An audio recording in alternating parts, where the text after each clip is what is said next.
O tema que eu me propus falar com os irmãos, na verdade ele surgiu, ele foi uma situação engraçada. No último domingo que eu ministrei aqui na igreja, eu recebi uma ligação na quarta-feira e uma irmã, ela virou para mim e falou assim: irmão Marcinho, a paz e a graça. Eu falei: a paz e a graça. Quem assistiu o Sem Fronteiras vai saber dessa história, tá? Na penúltima sexta-feira nossa. E essa irmã virou e perguntou assim: quem é analfabeto pode conhecer a Deus? Eu ri também. Falei: claro que pode, irmão. É lógico que quem é analfabeto pode conhecer a Deus. Ela: então por que falar de Deus de um modo tão complicado? Por que usar palavras que não são compreendidas por tantas pessoas? Por que aqueles que ouvem não podem compreender quem é Deus e entender? Porque você lá na frente vai falar de um modo simples.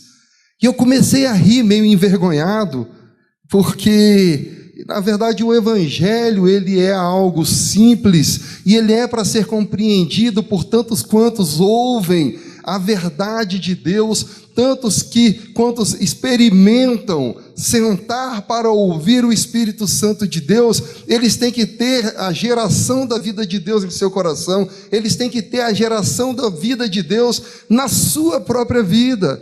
Então, por que não apresentar de uma maneira simples o Evangelho? E eu fiz uma promessa para ela, eu falei: olha, irmã, eu te prometo uma coisa, a próxima ministração que eu vou fazer vai ser a simplicidade do Evangelho. Só que eu não lembrava que a próxima ministração era 2 dias depois, que era o culto do Sem Fronteiras, o retrasado, né? Aí, mas mesmo assim, cumprimos a promessa e ministramos. E o pastor Josué, ele falou assim: eu quero que você, te pedir um favor, Marcinho, ministre essa palavra à igreja. Não só no Sem Fronteiras, mas eu quero que você ministre aos irmãos no domingo, para todos que hão de assistir. Falar sobre a simplicidade do Evangelho. E eu tenho me pego pensando muito na simplicidade do Evangelho, no que eu poderia falar, sendo que quando a irmã abordou sobre a simplicidade do Evangelho, ela falou sobre a forma expositiva, ser simples na forma como se expõe a ministração da palavra, como se apresenta o Evangelho de Cristo. Mas eu fiquei pensando, meditando nessa palavra, e eu vi que, além da simplicidade na exposição, existe um outro fator que também é de fundamental importância na nossa realidade, para que nós compreendamos, que é a simplicidade na vivência do Evangelho. De modo que agora eu não vou falar tão somente da simplicidade na exposição, como também hei de falar sobre a simplicidade na vida.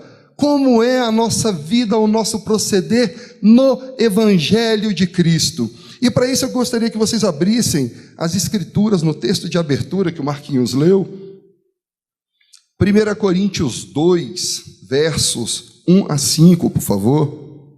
E eu quero dizer que o pastor se enganou quando disse quando ele chutou que eu não pregaria sobre a morte, porque eu vou pregar sobre a morte. O que nos importa é saber qual a morte. 1 Coríntios 2, versos 1 a 5.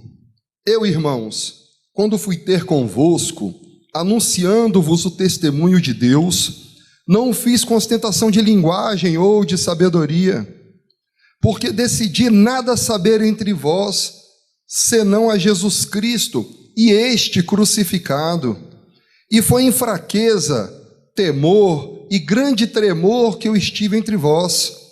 A minha palavra e a minha pregação não consistiram em linguagens persuasivas de sabedoria, mas em demonstração do Espírito e de poder, para que a vossa fé não se apoiasse em sabedoria humana, e sim no poder de Deus. Isso daqui fala sobre quando Paulo ele pregou à igreja de Corintos.